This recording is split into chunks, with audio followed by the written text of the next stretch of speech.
Okay, so yesterday I booked my real estate exam. Tomorrow morning it's at 9 a.m. I'm cramming right now because I haven't been looking at anything real estate related for a very long time, 2 or 3 weeks.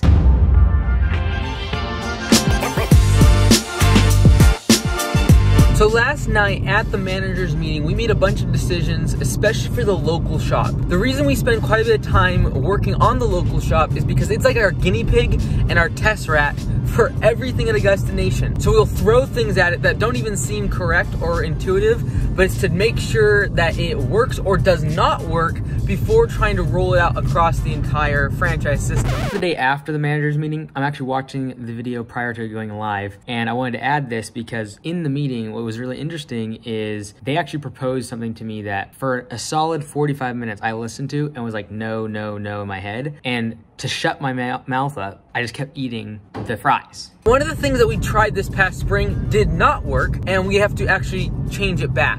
And what we had tried is basically to do where there's only one person at the top of the organization as the general manager that does all the estimates, all the communication with the crew, basically everything, hiring, firing, marketing, everything besides the calls and what's going on at command center. They do all the payroll, the email, management, etc. But what we decided and what we came to learn is that it is not possible to run a $1.5 to $2 million organization like the local shop with that model. We decided that anything above $1 million still needs a second non-revenue producing employee. And that was the goal of the experiment, was to see, can you run a $1.5 to $2 million organization with only one general manager? And what we found, it's too much.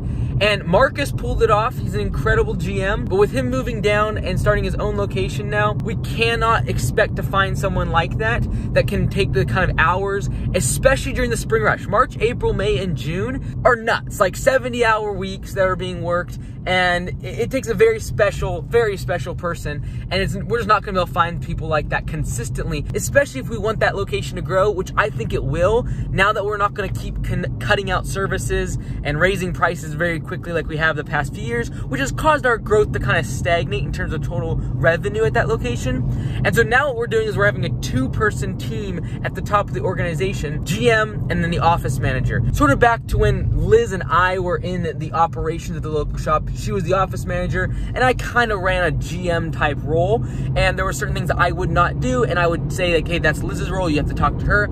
So that's what we're going back to. And so today we're actually trying to talk to those 2 people, make the implementation, and within a week they'll be training and ready to roll. So he'll most likely be the general manager, okay, but what we're trying to do is take a lot off of that person's plate because it's basically impossible. They can't do everything. Right, especially spring rush. Right, oh yeah.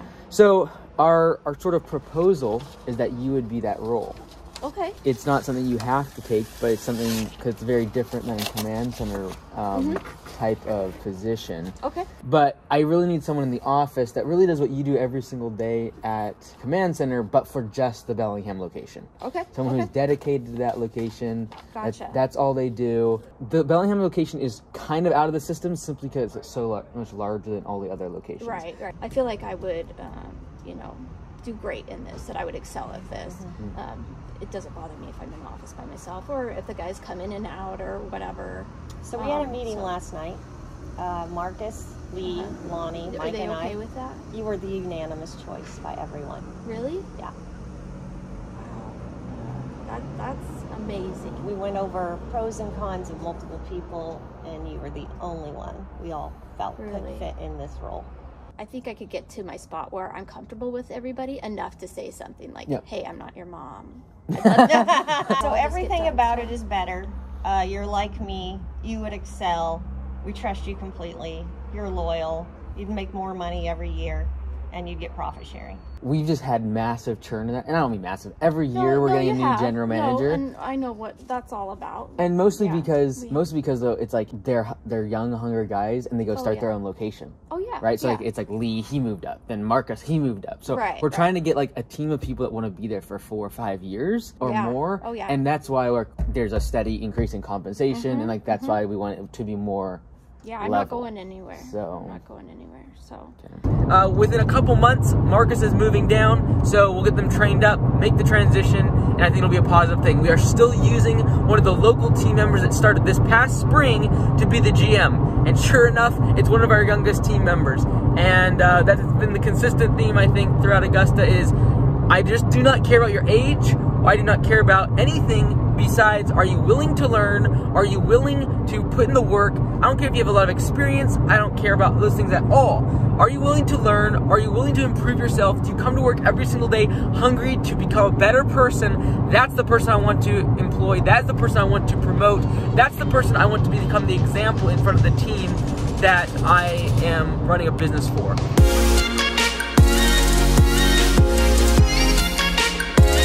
Okay, so yesterday I booked my real estate exam down in Everett, about an hour and a half south of us. Tomorrow morning it's at 9 a.m. I'm cramming right now because I haven't been looking at anything real estate related for a very long time, 2 or 3 weeks. So right now, this is a multiple choice question. Comment below A, B, C, or D. XYZ Realty listed a property and ABC Realty had a buyer who made an offer. In the counter offer, the seller would be the, comment below, A, B, C, or D.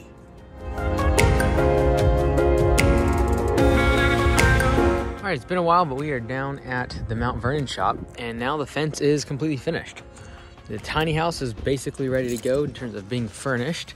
Looks like they have now planted some seed, filling in where the utilities went, the trench. But we had to put more gravel here just so they could access the dumpster. And then this is the gate that will get the crew into the back where the Augusta shop is at. You can see there. Looks like that signs from the old shop pinned up against here. And then, sorry, it's a little bit dark. It's Friday night, a little bit late. Then over here, we got the tiny house. They put the bottom skirting on. All the utilities are now hooked up. And this is where the parking will go. And then if you can see here, this light will come on. It's a motion detection light. It comes on just to provide a little bit extra light. Probably put some planter boxes in here, covering up the front part of the tiny house. They're working still on this, finishing this up. Got a hose bib they're gonna put in here. Got the gravel. This already has all the seed that's been planted. You can see they've been watering it. And Augusta came in here and did that. I think they also probably cut these branches. Oh, this is next week. I think next week they gotta cut a little more of these branches back off of the house. Built some steps going into here. They still gotta stain all of this. If we go inside, utilities are now hooked up. Let's see here, this light will come on. Nope. All right, so we're now on the inside of the tiny house. You can see things are starting to take shape. Look pretty cool. Heater's on, very nice.